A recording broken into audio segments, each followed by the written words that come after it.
Dr. Elena Reyes had seen death before, but never anything like the massacre at Research Station Kepler-7. The Kael'thar mother lay sprawled across the containment lab, her obsidian carapace shattered by plasma fire, bioluminescent blood pooling beneath her in iridescent rivers. The poachers had been efficient, brutal. They'd taken what they came for, tissue samples, claws, the valuable pheromone glands, and left destruction in their wake. What they'd missed was the cub.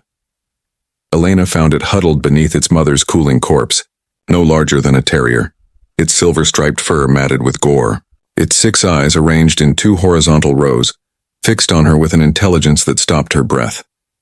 This wasn't some mindless predator. This was a child trembling and orphaned, waiting to see if she would finish what the poachers started. She thought of Maya.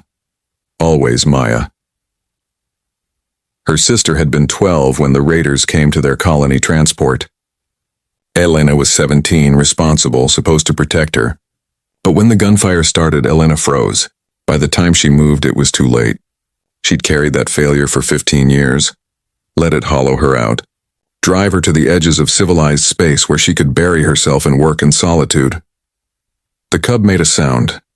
Not quite a whimper, more like a question rendered in alien frequency. "I've got you," Elena whispered, extending her hand slowly. "I won't let them take you." The cub pressed its muzzle against her palm, and something fundamental shifted in Elena's chest. This time would be different. They came for the cub 3 days later. Elena had known it was inevitable. The black market for Kael'thar cubs ran into the millions. Wealthy collectors paid fortunes for apex predator pets. Illegal fight rings wagered empires on them. And some simply wanted the prestige of owning something so rare and deadly. She'd tried to contact the Kael'thar embassy, but the border colonies were a communications dead zone, and the mercenaries had already shut down the station's long-range arrays. So she ran. The rain came down in sheets as Elena fled through Kepler-7's industrial sector. The cub clutched against her chest beneath her jacket. Behind her, boots pounded on metal grating.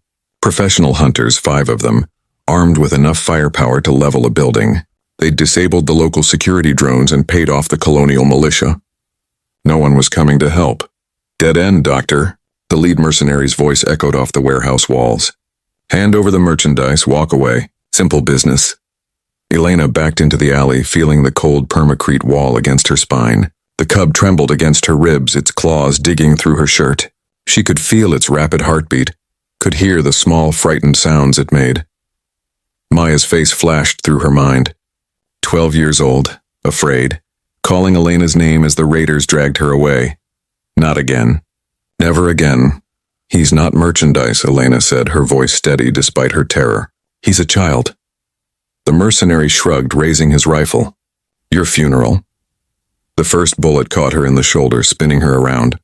The second hit her chest. The third, fourth, fifth came in rapid succession. Gut, lung, abdomen. Elena collapsed to her knees, wrapping herself around the cub, making her body a shield. 6, 7. The pain was white-hot, all-consuming, but she held on. 8. She hit the ground hard, blood pooling beneath her, rain mixing with crimson. The cub writhed against her, crying out in a frequency that made her bones vibrate. Elena's vision tunneled, darkness creeping in from the edges. But she'd done it. She'd protected this one. "Damn waste," she heard the mercenary mutter. "Grab the cub's distress call changed pitch, became something else.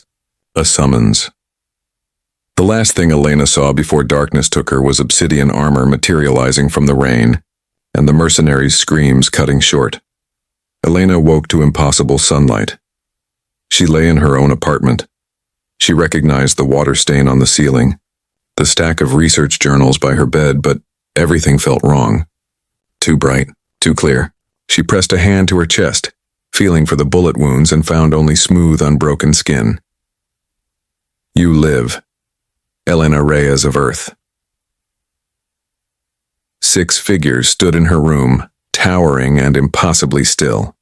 Kael'thar warriors, each nearly 7 feet tall, their obsidian armor etched with silver script that seemed to move in the light. Their faces were lupine but wrong. Too many eyes, too many angles, and yet somehow noble, dignified. Elena scrambled upright, her mind racing. "The cub? Prince Kyleth is safe.